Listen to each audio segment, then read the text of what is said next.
Alors, bienvenue dans l'œil de Will, c'est la 8e édition du festival Imagine, je vous laisse découvrir. Et nous partons de suite à la rencontre de Pépiang Toufdi qui nous parle de la naissance et du but du festival. Donc le festival est mis en place en fait par l'association Proud City, donc une jeune association qui a déjà 9 ans, parce que dans l'équipe en fait on est tous jeunes et du coup on a eu cette volonté de pouvoir mettre en avant en fait les artistes locaux, en fait, parce que beaucoup de jeunes sont passionnés par la musique, il y a un moment où ils veulent vivre de ça et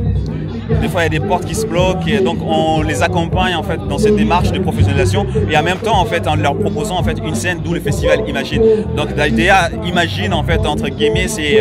l'image positive de soi et de ce qu'on peut donner en fait de meilleur de soi. Donc voilà, c'est comme ça c'est parti en fait le festival, et au fur et à mesure le festival a pris forme dans des lieux extérieurs et on s'est dit pourquoi pas essayer de mettre en place le festival vraiment dans cet endroit-là, donc le quartier Sanitas. Et justement, pourquoi ce lieu spécifiquement? Ce lieu est un peu atypique parce que quelque part, en fait, dans notre démarche voilà, socio-culturelle, je dirais,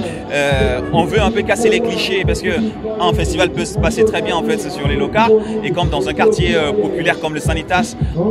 en évitant les stigmatisations ou bien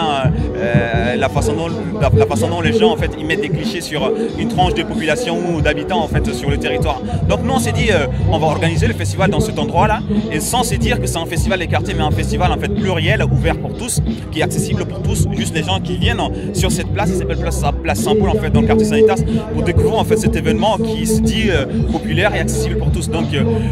voilà, notre public n'est pas seulement du quartier mais qui s'est ouvert en fait au large public de Tours, son agglomération, et même d'ailleurs qui viennent suivre les artistes parce qu'on a des têtes d'affiche comme des artistes en fait en voie de développement. Ce festival, il faut le signaler, a la particularité d'être gratuit. C'était important pour vous? C'est important parce que dans nos valeurs en fait encore une fois de cohésion sociale, parce que nous dans l'association Proud City on œuvre en fait pour que les gens vivent ensemble. Le vivre ensemble est très important, que ce soit dans la culture ou dans un lieu en fait donné, et la culture doit aussi être accessible parce que la culture en fait fait des rencontres, ça rassemble les gens parce qu'ils ont une passion, c'est la musique, la vie en fait en gros. Et le festival Imagine se doit aussi de se dire organiser ce festival gratuitement pour réclamer en fait des valeurs derrière, même si la situation en fait financière, politiquement parlant, elle est compliquée. Et nous on essaie de se battre avec nos propres moyens et faire aussi en fait un partenariat avec les artistes en leur disant que c'est d'abord un festival gratuit qui porte des valeurs, et si vous participez c'est que vous contribuez en fait à un projet en fait collectif